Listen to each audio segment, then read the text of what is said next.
Doctor inject ചെയ്ത മരുന്ന് മെല്ലെ ജോൺ സാമുവലിൻ്റെ ശരീരത്തിലേക്ക് പടർന്നു പിടിച്ചതും അല്പനിമിഷങ്ങൾ കൊണ്ട് തന്നെ ജോൺ സാമുവൽ ഉറക്കത്തിലേക്ക് വീഴ്ത്തി. അത് കണ്ടു നിന്നിരുന്ന ഡോക്ടർ പെട്ടെന്ന് തന്നെ, അല്പനിമിഷം ക്ഷീണമുണ്ടാകും, അതിൻ്റെ ഉറക്കത്തിലേക്ക് പോയതാ, പേടിക്കണ്ട. എന്തായാലും കോമ സ്റ്റേജ് കടന്നല്ലോ, അത് തന്നെ വലിയൊരു ഹാപ്പി ന്യൂസ് ആണ്. മറ്റുള്ളവരോട് അകത്തേക്ക് വന്നോളാൻ പറയൂ. ഡോക്ടറിൻ്റെ നിർദ്ദേശപ്രകാരം മറ്റുള്ളവരെയും ഹാരിസ് മുറിയിലേക്ക് വിളിച്ചു വരുത്തി. എല്ലാവരും ആകാംക്ഷയുടെ ഡോക്ടറുടെ മുഖത്തേക്ക് നോക്കി നിന്നതും ഡോക്ടർ ജിയോടായി പറഞ്ഞു, ഇനി മുതൽ എല്ലാ ദിവസവും ഒരു തവണ മാത്രം IV കൊടുത്താൽ മതി. ബാക്കിയുള്ള സമയങ്ങളിൽ കഴിയാവുന്നതും ഫുഡ് കൊടുക്കാൻ ശ്രമിക്കണം. പിന്നെ BP-യും ഷുഗറും ഒക്കെ ടെസ്റ്റ് ചെയ്യണം. സ്പീച്ച് തെറാപ്പി നടത്തിക്കൊണ്ടിരിക്കുന്നത് നല്ലതായിരിക്കും. അധികമൊന്നും വേണ്ട, കൂടെ ആരെങ്കിലും ഇരുന്ന് എന്തെങ്കിലും സംസാരിക്കുകയോ അല്ലെങ്കിൽ വീട്ടുവിശേഷങ്ങൾ പറയുകയോ ചെയ്താൽ മതി. അത് കേൾക്കുമ്പോൾ എങ്ങനെയാണ് ഇദ്ദേഹം റെസ്പോണ്ട് ചെയ്യുന്നതെന്ന് കൂടി ശ്രദ്ധിക്കണം. അതനുസരിച്ച് വേണം ഇനിയുള്ള മെഡിസിനൊക്കെ നമുക്ക് കണ്ടിന്യൂ ചെയ്ത് പോകാൻ. ഓക്കെ ജിയ, ബാക്കിയുള്ളവരുമൊക്കെ ഇദ്ദേഹത്തിൻ്റെ കാര്യത്തിൽ നല്ല ബോധേഡാണെന്ന് എനിക്കറിയാം. Take care of him. പറഞ്ഞതിന് ശേഷം ഡോക്ടറും ടീമും പുറത്തേക്ക് പോകുന്നു. അവരെ ആനയിക്കും വിധം ആലീസ് ഒപ്പം പോയിരുന്നു. ഇതേ സമയം ജിയും ട്രീസയും സാമുവലിൻ്റെ അരികിലായി വന്നിരുന്നു. ഇതെല്ലാം നോക്കിക്കൊണ്ട് ഹാരിസ് പുഞ്ചിരിയോടുകൂടി പുറത്തേക്കിറങ്ങി, നിഗൂഢമായ പുഞ്ചിരിയോടെ. നേരം സന്ധ്യയായി വരുന്നു. വൈകുന്നേരം കഴിഞ്ഞിട്ട് പോലും ജിയ ആദത്തിനെ കണ്ടതേയില്ല. മീറ്റിംഗ് കഴിഞ്ഞാൽ ഉടൻ തന്നെ ആദം വീട്ടിലേക്ക് വരുമെന്ന് പറഞ്ഞ കാര്യം ആര്യൻ പറഞ്ഞത് ജിയ ഓർത്തെടുത്തു. ഇതെല്ലാം ആലോചിച്ച് ഹാളിൽ നിന്നിരുന്ന ജിയ പുറത്തേക്ക് നോക്കിയതിന് ശേഷം മനസ്സിൽ മന്ത്രിച്ചു, ഇതുവരെ കണ്ടില്ലല്ലോ, ഇനി ചിലപ്പോൾ വരാൻ വൈകുമോ? പെട്ടെന്ന് എന്തോ ഓർത്തതുപോലെ ജിയ വേഗം ആലീസിന്റെ അരികിലേക്ക് ഓടി. ആലീസേ, നിന്റെ ഫോണൊന്ന് തരാമോ?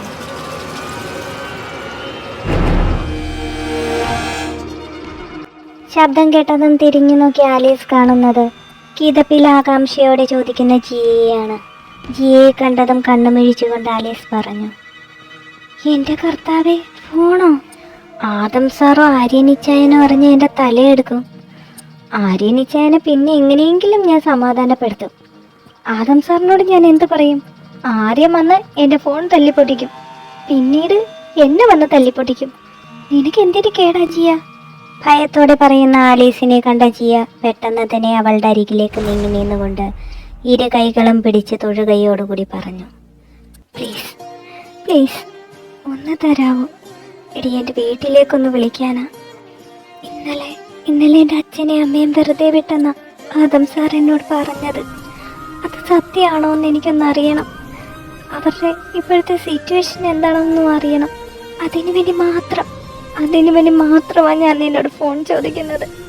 ഒന്നതാ, ഞാനല്ലാതെ ഇവിടുന്ന് രക്ഷപ്പെടാനോ ഒന്നിനുമല്ല. ആദം സാറോ ആര്യനിച്ചായനോ ഒന്നും അറിയില്ല. അവർ വരുന്നതിന് മുമ്പ് തന്നെ ഞാൻ നിനക്ക് ഫോൺ തന്നേക്കാം. തൊഴുകൈയോടുകൂടി കരഞ്ഞുകൊണ്ട് പറയുന്ന ജിയെ കണ്ടതും ആലീസിൻ്റെ മനസ്സലിഞ്ഞു. അവൾ തൻ്റെ പോക്കറ്റിലിട്ടിരുന്ന ഫോൺ ജിയക്ക് നേരെ നീട്ടിക്കൊണ്ട് പറഞ്ഞു, 10 മിനിറ്റ് കൂടുതൽ എടുക്കരുത്. എൻ്റെ ജീവൻ്റെ കാര്യമാണ്. നിനക്കറിയാലോ ആദം സാറിനെ. ആ സാറിന് പടപണ്ടാരം പോലത്തെ ഒരു പാമ്പുണ്ട് ഈ ബേസ്മെന്റിൽ. എന്നെ അങ്ങോട്ടങ്ങനെ തള്ളിവിട്ട ചിന്തിക്കാൻ പോലും വയ്യ കർത്താവേ. എൻ്റെ ജീവിതം എന്താകുമെന്തോ. നീയെങ്കിലും ചെല്ല്, വിളിക്ക്. പരസ്പര ബന്ധമില്ലാതെ പറയുന്ന ആലീസിനെ കണ്ടതും പിന്നീടൊന്നും മൈൻഡ് ചെയ്യാതെ പെട്ടെന്ന് തന്നെ ഫോണും എടുത്ത് പുറത്തേക്ക് പോകുവാൻ ശ്രമിച്ച ജിയയെ ആലീസ് തടഞ്ഞു. എങ്ങോട്ടാ? നീ ഫോണുമായിട്ട് എങ്ങോട്ടാ പോകുന്നേ? ഭയത്തോടുകൂടി ആലീസ് ചോദിച്ചതും പെട്ടെന്ന് തന്നെ ജിയ പറഞ്ഞു, അത് പുറത്ത് ഇവിടെ നിന്ന് വിളിക്കാൻ പറ്റിയില്ലല്ലോ. അത് കേട്ട ആലീസ് ഒരു ഞെട്ടലോടുകൂടി ജിയയോട്, ബെസ്റ്റ്, ഇവിടെ നിന്ന് വിളിക്കാൻ പറ്റില്ല എന്നും പറഞ്ഞ് നേരെ ബോഡി ഗാർഡ്സിന്റെ പായി ചെന്നാണോ നിന്ന് വിളിക്കുന്നത്? അതിലാരെങ്കിലും ഒരാള് കണ്ടാ മതി, പിന്നെ തീർന്നു എന്റെ നിന്റെയും കാര്യം. നീ ഒരു കാര്യം ചെയ്, നിങ്ങളുടെ റൂമില്ലേ നിന്റെ ആദം സാറിന്റെ, തൽക്കാലം നീ അവിടെ പോയിരുന്ന് വിളിച്ചാൽ മതി. അവിടെ റൂം സൗണ്ട് പ്രൂഫ് ആയതുകൊണ്ട് പുറത്തേക്ക് ശബ്ദമൊന്നും കേൾക്കില്ല. പിന്നെ ബോഡി ഗാർഡ്സ് ഒന്നും ഒരു കാരണവശാലും ആ റൂമിലേക്ക് അനുവാദം ഇല്ലാതെ കടന്നും വരത്തില്ല, അതുകൊണ്ട് സേഫാ. ആദം സാർ വരുന്നതിന് മുമ്പ് തന്നെ നീ ഫോൺ കട്ട് ചെയ്ത് എനിക്ക് ഒന്നും തരണം. നിന്റെ കയ്യിൽ ഫോൺ ഇരിക്കുന്നത് കണ്ടാലും മതി. സാർ എന്നെ പച്ചയ്ക്ക് കൊളുത്തു, അറിയാലോ.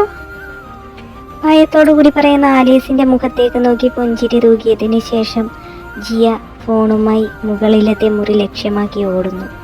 ഫോൺ കിട്ടിയ ആവേശത്തിൽ ജിയ ആദമിന്റെ മുറിയിലേക്ക് കയറിയതും വാതിൽ പൂട്ടി കുറ്റിയിടുന്ന കാര്യം അവൾ പാടെ മറന്നു.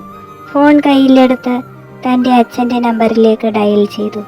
കോള് പോകുന്നത് അറിഞ്ഞ ജിയ സന്തോഷം കൊണ്ട് കണ്ണുനീർ വാർത്തു. ബെല്ല് ഫുള്ളടിച്ച് കട്ടായതല്ലാതെ കോള് മറുവശത്തെടുത്തില്ല എന്ന് മനസ്സിലാക്കിയ ജിയയുടെ ടെൻഷൻ വർദ്ധിച്ചു. അവൾക്ക് പല പല സംശയങ്ങൾ മനസ്സിലേക്ക് ഉരുണ്ടു വന്നു. ആദം സാർ എന്നോട് പറഞ്ഞത് കള്ളമാണോ? അവരെ വെറുതെ വിട്ടില്ലേ? ഈശ്വര, എന്താ പപ്പ ഫോൺ എടുക്കാത്തത്? Phone please. അവൾ മനസ്സിൽ പ്രാർത്ഥിച്ചുകൊണ്ട് തന്നെ വീണ്ടും ഡയൽ ചെയ്യുന്നു. വെറുതെ വിളിച്ചു ബുദ്ധിമുട്ടണ്ട ജിയ, അവർ ഫോൺ എടുക്കില്ല.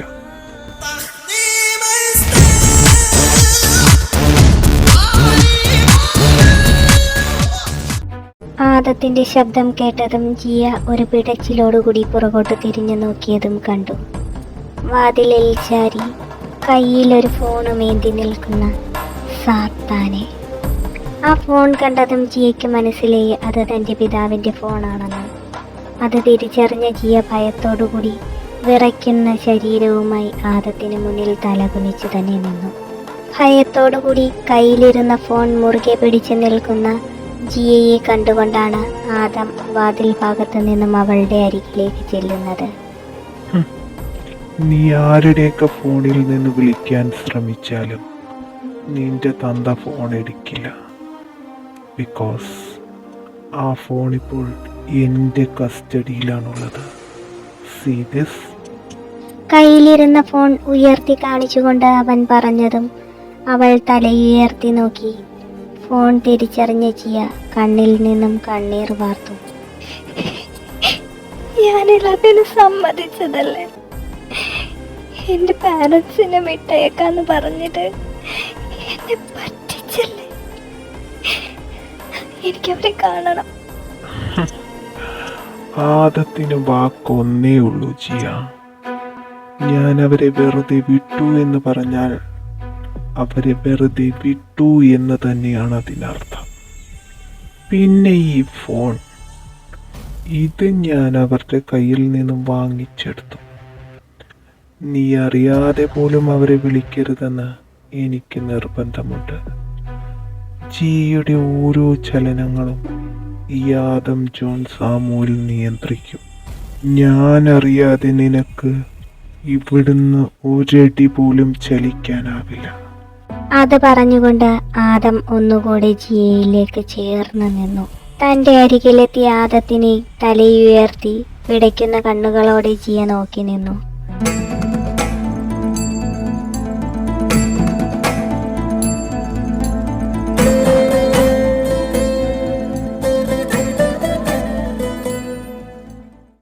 ഇതേ സമയം ലിവിംഗ് റൂമിൽ ലേബർ വാർഡിന് മുന്നിലെ ഭർത്താക്കന്മാരെ പോലെ പരിഭ്രാന്തിയോടെ അങ്ങോട്ടും ഇങ്ങോട്ടും കയ്യും പിണച്ചു കെട്ടി നടക്കുകയായിരുന്നു ആലീസ്. ആലീസിന്റെ പരിഭ്രാന്തി കണ്ടുകൊണ്ടാണ് ആര്യൻ റൂമിൽ നിന്നും ഫ്രഷായി പുറത്തെ ലിവിംഗ് റൂമിലേക്ക് വരുന്നത്. എന്താടി? ഷർട്ടിന്റെ കൈ മുകളിലേക്ക് ചുരുട്ടി വെച്ചുകൊണ്ട് സംശയത്തോടുകൂടി ആര്യൻ ആലീസിന്റെ മുഖത്ത് നോക്കി ചോദിച്ചതും ആര്യനെ കണ്ട ആലീസ് അല്പം സങ്കടത്തോടുകൂടി പറഞ്ഞു, സമയമാം രഥത്തിൽ ഞാൻ സ്വർഗയാത്ര ഇപ്പൊ തന്നെ പോകും. ആദം സാറ് വന്ന് എൻ്റെ കഴുത്ത് നേരിച്ച് കൊല്ലിടും. പിന്നെ ഞാനിവിടെ ചത്തുമലച്ച് കിടക്കും. അയ്യോ എൻ്റെ കർത്താവേ, എൻ്റെ ഫോണ് ആദം സാർ കാണല്ലേ. വരികളൊക്കെ വളരെ കറക്റ്റാണ്. നിന്റെ കയ്യിലിരിപ്പിനെ കഴുത്ത് നെരിച്ചല്ല കൊല്ലേണ്ടത്. ഒരു സാമാന്യ മര്യാദ എന്ന രീതിയിൽ വലിച്ചു കീറി അടുപ്പത്താണ് വെക്കേണ്ടത്. ഫോണിന്റെ ഒക്കെ കാര്യം പറയുന്നുണ്ടല്ലോ, ആട്ടെ എന്താ പ്രശ്നം? വീട്ടുകാരെ വിളിക്കുവാൻ ജിയെ ഫോൺ വാങ്ങിച്ചു കൊണ്ടുപോയ കാര്യങ്ങൾ വളരെ പരിഭ്രാന്തിയോടുകൂടി ആലീസ് ആര്യനോട് പറഞ്ഞു. അത് കേട്ടു നിന്ന് ആര്യന്റെ കണ്ണുകൾ മിഴിഞ്ഞു പുറത്തേക്ക് വന്നു. സബാഷ്, ഇതിൽ നീ എന്നെ കൂടി പെടുത്തിയല്ലോടി സാമദ്രോഹി. നിന്റെ കയ്യിൽ എങ്ങനെ ഫോൺ വന്നെന്ന് ആദം സാർ ചോദിച്ചാ നീ എന്ത് മറുപടി പറയും? അതിപ്പോ എന്ത് പറയണ, എനിക്ക് ചായനല്ലേ തന്നെ, ഞാനതങ്ങ് പറയും. ആഹാ, വീണ്ടും സബാഷ്. ആര്യ, നിനക്ക് എന്തിന്റെ കേടായിരുന്നു? വേലിയിലിരുന്ന പാമ്പിനെ എടുത്ത് ആസനത്തിൽ വെച്ചതും പോരാ, അതിന്റെ മുടിയിട്ട് കത്തിച്ചാൽ എങ്ങനെ ഇരിക്കും? ആ പരിപാടിയായിപ്പോയി ഞാൻ നിനക്ക് ഫോൺ തന്നോണ്ട് കാണിച്ചത്. എടീ സാമദ്രോഹി, ഇവിടെ സ്റ്റാഫിനൊന്നും ഫോൺ അലൗഡ് അല്ല. ആ കാര്യം നിനക്ക് അറിയാവുന്നതല്ലേ? ഇവിടെ അലോ ചെയ്തിരിക്കുന്ന ഫോണല്ലാതെ പുറത്തുനിന്ന് വേറൊരു ഫോണുകളും യൂസ് ചെയ്യാൻ പറ്റത്തില്ല. ഞാൻ നിന്റെ ബർത്ത്ഡേക്ക് വാങ്ങി തന്നത് രഹസ്യമായിട്ടാ. അത് നീ രഹസ്യമായിട്ട് തന്നെ സൂക്ഷിക്കട്ടെ. ദേഷ്യത്തോടുകൂടി ആലീസിനു നേരെ കൈകൾ ചൂണ്ടിക്കൊണ്ട് ആര്യൻ പറഞ്ഞതും പരിഭ്രാന്തിയോടുകൂടി ആലീസ് പറഞ്ഞു, ഞാൻ ഇത്രയും നാളും രഹസ്യമായിട്ടാണല്ലോ സൂക്ഷിച്ചത്. പിന്നെ അത് സോറി ചായ. ജിയ വന്ന് ചോദിച്ചപ്പോ അവള് കരയുന്നത് കൂടി കണ്ടപ്പോ എനിക്ക് സഹിച്ചില്ലേ ചായ. എന്നാൽ ഇതെല്ലാം കേട്ടുകൊണ്ട് മുകളിൽ ഒരാൾ നിൽക്കുന്നത് ഇവരാരും ശ്രദ്ധിച്ചിരുന്നില്ല. ഇതേ സമയം ആദമിന്റെ റൂമിൽ ആരുടെയാണ് ഈ ഫോൺ? ജിയയെ തൊട്ടില്ല എന്ന അകലത്തിൽ നിന്നുകൊണ്ട് ആദം അവളുടെ താടിയിൽ പിടിച്ച് മുഖം ഉയർത്തിക്കൊണ്ട് ചോദിച്ചു. ഉയർത്തിപ്പിടിച്ച ഫോണ് കാണേ മെല്ലെ അതിലേക്ക് നോക്കിയ ശേഷം ഉമിനീരിറക്കിക്കൊണ്ട് ജിയയുടെ കണ്ണുകൾ ആദമിന്റെ മുഖത്ത് പതിഞ്ഞു. അത് ഈ ഫോൺ എന്റെയാണ് ഫോൺ. ജിയ വിറച്ചുകൊണ്ട് പറയാൻ ശ്രമിക്കവെയാണ് പിന്നിൽ വാതിൽ ഭാഗത്തായി ഉച്ചത്തിൽ ശബ്ദം കേട്ടത്. ഇരുവരുടെയും ശ്രദ്ധ അങ്ങോട്ടായതും അവിടെ വാതിൽ ഭാഗത്തായി നിൽക്കുന്ന ട്രീസയെ കണ്ട് ആദത്തിന്റെ മുഷ്ടികൾ ചുരുണ്ടു. ദേഷ്യത്തോടുകൂടി വലിഞ്ഞു മുറുകിയ മുഖത്തോടെ ആദം തിരിഞ്ഞ് ട്രീസയ്ക്ക് നേരെ നിന്നുകൊണ്ട് ചോദിച്ചു, ഇവൾക്ക് ഈ ഫോൺ കൊടുത്തത് നിങ്ങളാണോ? അതെ. അവൾക്ക് അവളുടെ മാതാപിതാക്കളെ വിളിക്കണമെന്ന് തോന്നി. ജനിപ്പിച്ച തന്തയും തളയും വിളിക്കാൻ മൂന്നാമതൊരുത്തൻ്റെ അനുവാദം തേടേണ്ട ആവശ്യമില്ലെന്ന് എനിക്കും തോന്നിയത് കൊണ്ടാണ് എൻ്റെ ഫോൺ കൊടുത്തത്. ജന്മം നൽകിയ തള്ളയും തന്തയും കഴിഞ്ഞിട്ട് മാത്രമേ ഉള്ളടാ ഭർത്താവിന് പോലും സ്ഥാനം. അത് അവരർഹിക്കുന്നുണ്ടെങ്കിൽ മാത്രം. അതുപോലും അല്ലാത്ത നിനക്കെങ്ങനെയാ ഇവളെ കൺട്രോൾ ചെയ്യാനുള്ള അധികാരം വരുന്നത്? അതുകൊണ്ട് തന്നെയാ ഞാൻ ഫോൺ കൊടുത്തത്. പിന്നെ എൻ്റെ ഫോൺ ആർക്കൊക്കെ കൊടുക്കണം കൊടുക്കണ്ട എന്ന് തീരുമാനിക്കുന്നത് ഞാനാണ്, അല്ലാതെ ആദം മാൻഷനിലുള്ള ആദം ജോൺ സാമുവൽ അല്ല. Give me my phone.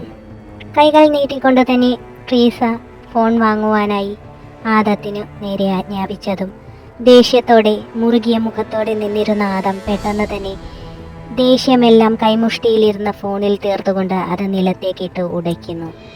അത് കണ്ടു നിന്നിരുന്ന ട്രീസയാണെങ്കിലും ജിയാണെങ്കിലും പകച്ചുപോയി. എന്നാൽ ട്രീസ ധൈര്യം വീണ്ടെടുത്തതിന് ശേഷം രൂക്ഷമായ ഭാവത്തോടുകൂടി ആദത്തിൻ്റെ മുഖത്തേക്ക് നോക്കി പറഞ്ഞു, നിന്റെ ഇഷ്ടത്തിന് തല്ലി ഉടയ്ക്കാൻ അത് നീയോ നിന്റെ തന്തയോ വാങ്ങി തന്നതൊന്നുമല്ല, എൻ്റെ അധ്വാനത്തിൻ്റെ ഫലമാണ്. How dare you.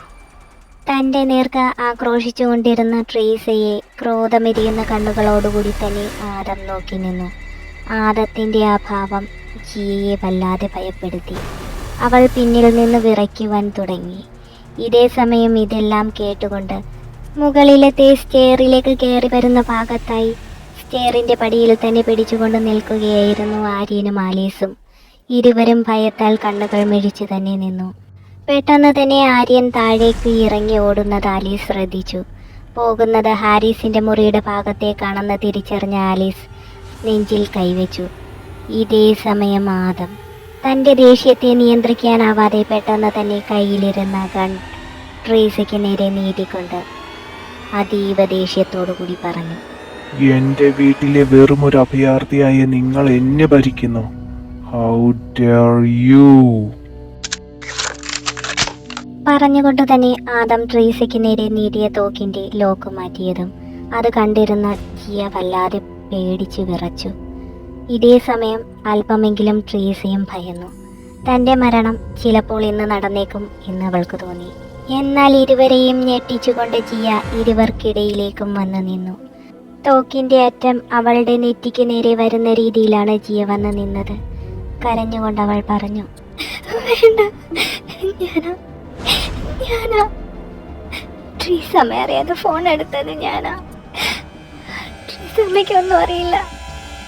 പ്ലീസ് എന്നെ സഹായിക്കാൻ വേണ്ടിയാ ട്രീസമ്മ ഇങ്ങനെയൊക്കെ പറഞ്ഞത്. വേണ്ട, കൊല്ലുന്നതെങ്കിൽ എന്നെ ആയിക്കോട്ടെ. ഈ ലോകത്തിൽ ആർക്കും വേണ്ടാത്തൊരു പാഴ്ജന്മം ഞാനാ. ഞാൻ കാരണം മറ്റുള്ളവർ ബുദ്ധിമുട്ടുന്നത്.